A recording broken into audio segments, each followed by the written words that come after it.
A lenda do biólogo desaparecido. Bem-vindos ao mundo onde os animais guardam segredos que nem mesmo o tempo foi capaz de apagar. Hoje, trazemos uma história real, ou talvez apenas uma lenda. Mas quem pode dizer onde termina a verdade e começa o mistério? Em algum lugar, nas profundezas da Floresta Negra, uma reserva natural, isolada e pouco explorada, desapareceu um biólogo chamado Dr. Lucas Mendes. Ele era um homem brilhante, dedicado à compreensão das conexões entre espécies. Estava convencido de que os animais possuíam uma linguagem universal, algo que transcendia barreiras físicas e culturais. Mas, em uma manhã enevoada, ele simplesmente sumiu sem deixar vestígios. Lucas passou anos estudando comunicações animais. Ele gravava sons estranhos, quase inaudíveis, vindos das profundezas da floresta. Sons que ninguém mais conseguia ouvir. Ele costumava dizer aos colegas que havia algo diferente naquela floresta. Algo que não pertencia completamente ao reino animal ou humano. Muitos riram de suas teorias, mas Lucas estava determinado. Ele acreditava que, se pudesse decifrar essas comunicações, poderia provar a existência de uma rede invisível de inteligência compartilhada entre as espécies. E então, naquela noite fatídica, ele registrou algo diferente, algo que mudaria tudo. De acordo com seus diários, Lucas estava próximo a um rio quando ouviu um som baixo e hipnótico, como um coro distante de vozes. Ele ajustou seu equipamento de gravação e capturou algo que nunca conseguiu explicar. No dia seguinte, sua barraca foi encontrada vazia. Seus cadernos de campo estavam abertos, páginas rasgadas, e sua câmera destruída. O único indício do que aconteceu foi uma gravação incompleta, feita naquela última noite. Anos depois, um grupo de pesquisadores modernos encontrou os arquivos de Lucas enquanto investigava relatos de avistamentos estranhos na região. Entre os documentos havia misteriosa gravação. Quando a reproduziram, perceberam algo perturbador. Era um sussurro baixo, quase humano, mas impossível de entender. Parecia vir de várias direções ao mesmo tempo, como se fosse ecoado por milhares de vozes. Determinados a descobrir o que aconteceu com Lucas, eles decidiram seguir sua trilha até a Floresta Negra. A jornada começou com uma sensação crescente de desconforto. A equipe era composta por 5 pessoas. Adra, Clara Andrade, líder da expedição. Marcos, especialista em fauna selvagem. Sofia, bióloga marinha que também tinha conhecimento em acústica animal. Tiago, fotógrafo documentalista. E Renan, responsável pelos equipamentos técnicos. Eles sabiam que estavam entrando em território desconhecido, mas ninguém poderia prever o que os aguardava. Conforme adentravam mais fundo na floresta, começaram a sentir que algo os observava. Não era apenas a sensação de ser vigiado, mas uma certeza palpável. Os sons da floresta pareciam mudar conforme eles avançavam. Pássaros paravam de cantar abruptamente, e o vento parecia contornar a área onde estavam. Em um momento, Sofia comentou sobre o silêncio anormal. É como se a floresta estivesse prendendo a respiração, ela disse, olhando ao redor, com preocupação. Os primeiros sinais de que algo estava errado surgiram no segundo dia. Enquanto montavam acampamento, ouviram passos leves, quase imperceptíveis.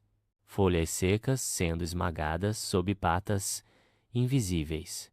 Ou talvez fossem pés humanos? Tiago sugeriu que poderia ser um animal curioso, mas ninguém conseguiu relaxar. Durante a noite, o grupo montou turnos de vigília. Foi durante o turno de Marcos que o primeiro incidente ocorreu. Ele estava sentado ao lado da fogueira, tentando se distrair com o crepitar das chamas, quando ouviu um som vindo das árvores. Um som que não era nem animal, nem humano. Era algo intermediário, como um gemido rouco, entremeado com cliques metálicos. Quando ele iluminou a floresta com sua lanterna, viu apenas sombras dançando entre os troncos. Mas, por um breve momento, ele jurou ter visto um par de olhos brilhantes, refletindo a luz. Eles desapareceram tão rápido quanto surgiram, deixando Marcos gelado. No terceiro dia, eles chegaram a uma clareira que parecia fora de lugar. Era como se a floresta tivesse sido forçada a abrir espaço para aquela área. No centro, havia uma pedra coberta de musgo, com marcas estranhas entalhadas nela. Pareciam símbolos antigos, meio apagados pelo tempo. Sofia imediatamente começou a fotografar e registrar os detalhes, enquanto Renan coletava amostras do solo ao redor. Adra, Clara, examinou os símbolos com cuidado, mas não conseguiu identificá-los. Isso não é de origem humana, ela murmurou, olhando para o grupo. Mas também não parece obra de animais. Enquanto discutiam as implicações da descoberta, movimentos sutis nas árvores, ao redor, chamaram sua atenção. Galhos balançavam sem vento, e formas escuras pareciam se mover rapidamente entre as sombras. Tiago tentou capturar imagens com sua câmera, mas tudo o que aparecia eram borrões indistintos. O medo crescia a cada segundo. De repente, um rugido profundo ecoou pela floresta. Era um som que parecia vir de todas as direções ao mesmo tempo, vibrando no peito de cada um deles. A equipe paralisou, olhando em todas as direções. Então correram. Correram como nunca antes. O som de galhos quebrando e folhas sendo esmagadas atrás deles ficava cada vez mais alto. Até que, de repente, silêncio. Total e absoluto. Adra.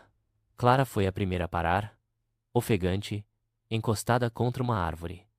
Ela olhou ao redor, tentando localizar os outros. Um por um, eles se reuniram, exceto por Marcos. Ele havia desaparecido. Gritaram seu nome repetidamente, mas só o silêncio respondia. Foi então que ouviram um som baixo e gutural, como um rosnado misturado a murmúrios humanos. Lentamente, uma figura alta e esguia emergiu das sombras. Seu corpo era coberto por pelos escuros, e seus olhos brilhavam como brasas vivas. Não era completamente humano, nem completamente animal. A criatura inclinou a cabeça, como se estivesse avaliando os intrusos. Ninguém ousou se mexer. Então, ela deu um passo à frente, e a tela escureceu completamente. Um último rugido ecoou antes do silêncio total. Eles dizem que a floresta guarda seus segredos. Talvez Lucas tenha encontrado algo que jamais deveria ser descoberto.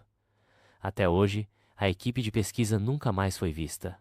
A floresta continua lá, imponente e silenciosa. E talvez em algum lugar o chamado ainda ecoe, esperando por alguém que ouse responder.